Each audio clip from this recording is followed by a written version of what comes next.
Ya, dialog dana desa untuk siapa kita lanjutkan, kita ke Pak Yoga. Pak Yoga, ada nggak sih rumusan mungkin dalam Undang-Undang yang nomor 6 tahun 2014 ini diatur rumusan desa ini dapat berapa, hitung-hitungannya dapat berapa, dirumuskan di situ, ada nggak hitung-hitungannya Pak?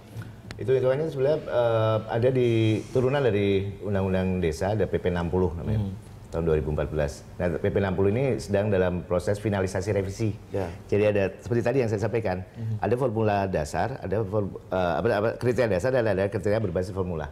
Itu yang tadi ada 4 kriteria dasar dalam konteks bagaimana luas wilayah, jumlah penduduk, kemudian tingkat kemiskinan, dan kemudian indeks kesulitan geografis. Nah, ini yang harus sudah ditetapkan secara mufakat dengan bupati setempat yang nanti akan menerbitkan namanya peraturan bupati untuk jadi makanya ada perbedaan tadi yang saya bilang. Jadi bupati nanti akan memberikan guidance ke pusat begitu, termasuk ya, karena kita istilahnya memang uang ini terjun langsung walaupun sempat transit di kabupaten, dan juga ada tanggung jawab kabupaten nanti untuk mendapatkan laporan dari desa dan juga laporan nanti ke pusat. Jadi ini hal-hal yang memang harus kita itu secara kepentingan politis gak sih Pak? Artinya gini, ketika saya melihat gitu penduduk desa bilang bahwa dari kabupaten tidak mengalokasikan, tidak memprioritaskan kita karena partai yang menang di sini bukan partai yang menang di kabupaten misalnya. Ini rawan begitu nggak sih Pak? Hitungannya udah ada dari pusat.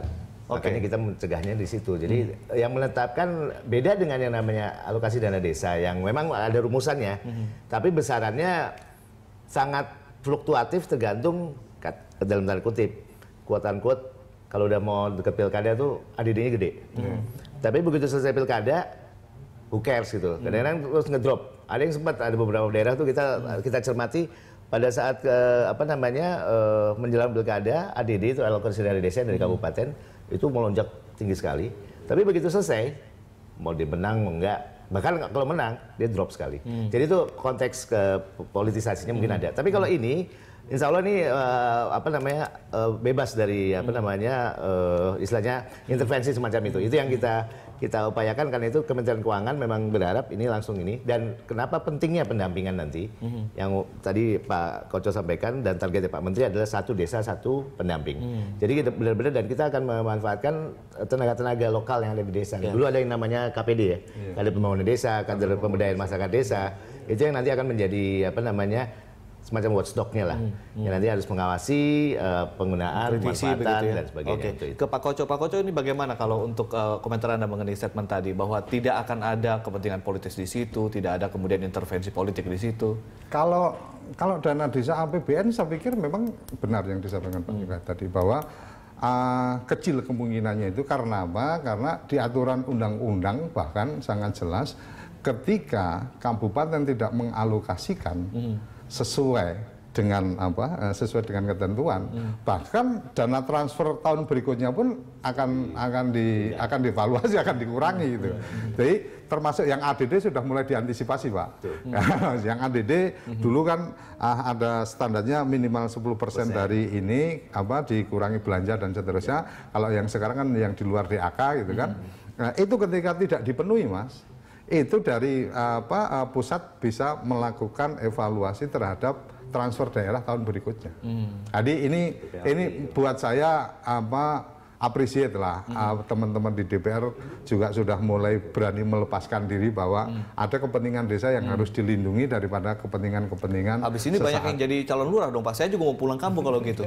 Artinya kontestasi politik makin menghangat di desa. Sangat mungkin. Cuma kalau kita berharap bahwa kontestasi yang ada di desa dengan posisi risiko yang sangat besar ini, yang terjadi adalah kontestasi dari teman-teman yang memang punya kapabilitas di situ. Karena kan ada uang, ada politik biasanya. Itu sangat tidak bisa dihindarkan kayaknya.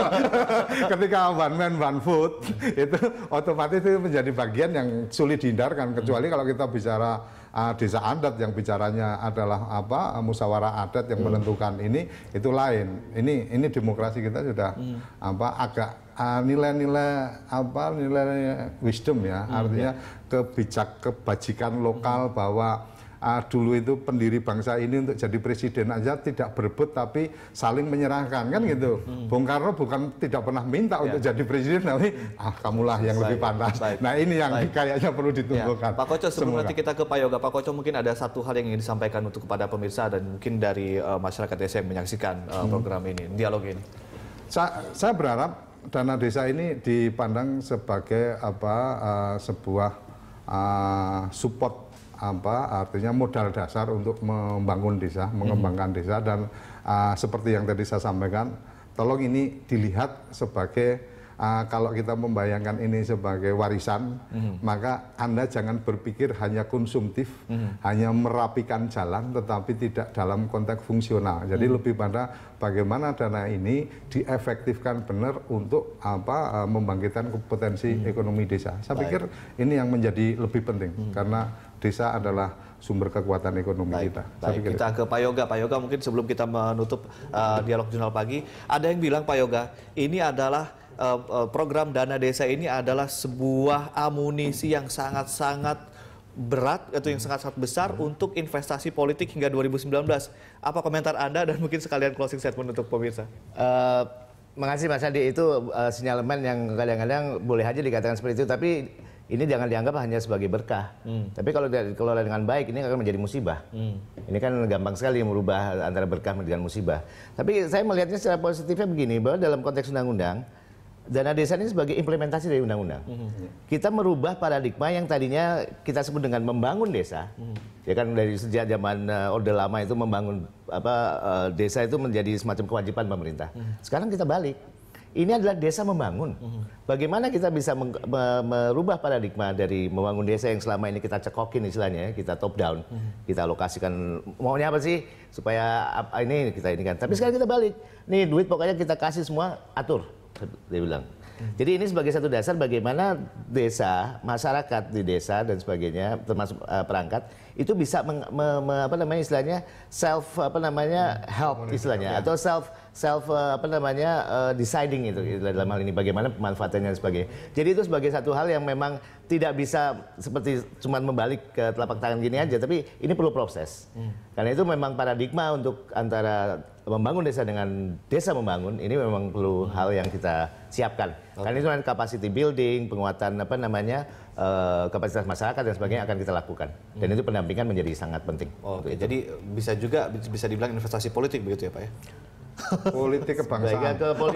Politik lokal yes, tapi jangan dilihat ini sebagai politik kemudian ada unsur dari pusat loh. Baik, terima kasih Pak Yoga. Terima kasih Pak. Terima kasih Pak Koco, terima kasih telah sering bersama kami dan pemirsa, demikian dialog Jurnal Pagi.